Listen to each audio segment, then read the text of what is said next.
di ba? Oo nga, sir, pero... Oo nga, magkakilala kami ni sir. Araw-araw ko dito dati nagtatrabaho, kaya pumayag ka na. Magkausap na kami ni sir. Kakausapin ko na siya. 5 minutes. Pasensya na po. Sige na, 5 minutes. Palis na po kayo. Sir, Sige na. Sir Renato. Sige na, sir. Umalis na Ayun na kayo. nga siya, oh. Sir. Labas! Kilala ka namin. Pero nagawa mo pa rin gapangin ang anak ko. Ang tigas din talaga ng kukote mo, no? Alam mong bawal ka makipagkita sa anak ko. Pero hindi mo maintindihan yon. Sir, kayo talaga pinunta ko dito. Kayo talaga gusto kong makausap. At para saan? Para humingi ng tawad. Sa inyo, Maminda.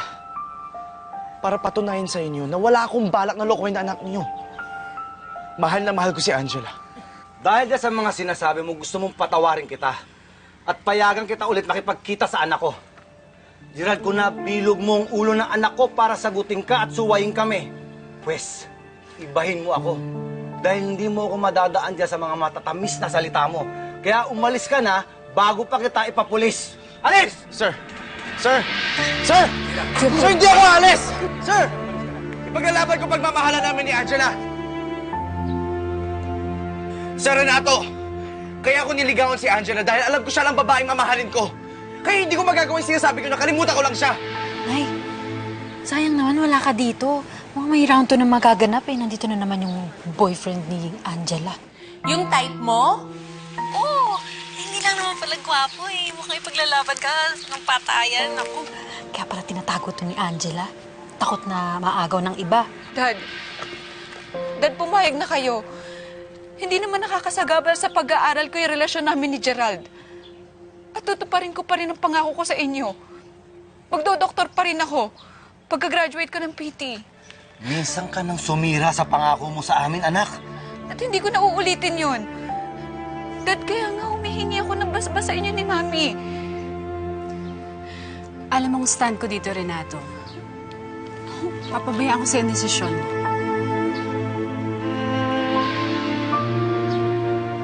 Oh, edi mas lalong hindi mo makukuha yun mula sa kapatid mo. Nanay ko ba talaga kayo? Eh, ba't parang di kayo naniniwala sa charms ko, ha? Basta, maniwala kayo sa akin.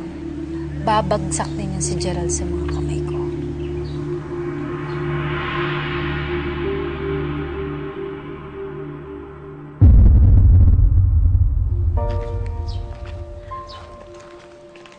Sir. Ipaglalaban mo ka mo ang pag-ibig mo sa anak ko? Paano? Paano mo ako mapapaniwala na mahal mo si Angela?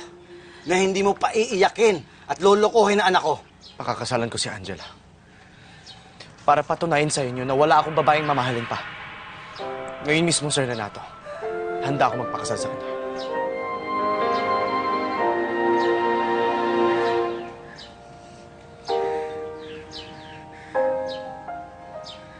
Nahihibang ka na ba talaga? Na hindi ko nga pinapayagan mag-boyfriend yung anak ko tapos ngayon magpapakasal pa kayo? Bakit? Kaya mo na ba siyang buhayin? Oo, sir. Maayos naman po ang kita ko. Lalo ngayon na-promote ako. At may hinulugan akong lupa ngayon na pwede namin pagtayuan ng bahay. Hindi niyo ba nakikita, Sir Renato? Lahat ng ginagawa ko, lahat ng pagsisikap ko, lahat na to para kay Angela. Para sa kinabukasan namin.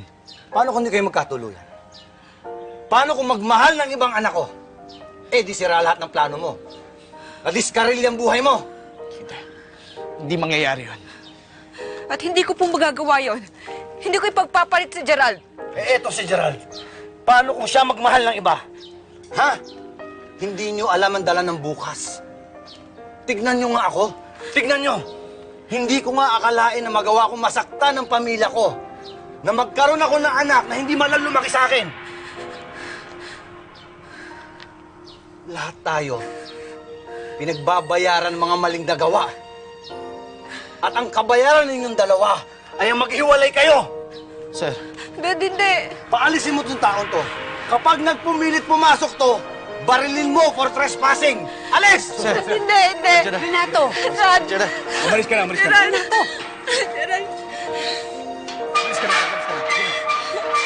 Kuya. Sir! Sige na, umalis ka na. Angela. Sorry, Gerald.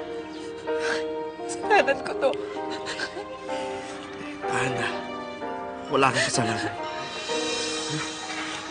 Ako, hindi tayo dito matatapos. Mahal na mahal kita. Mahal na mahal kita. Ang pagmamahal ko, huwag ka sanang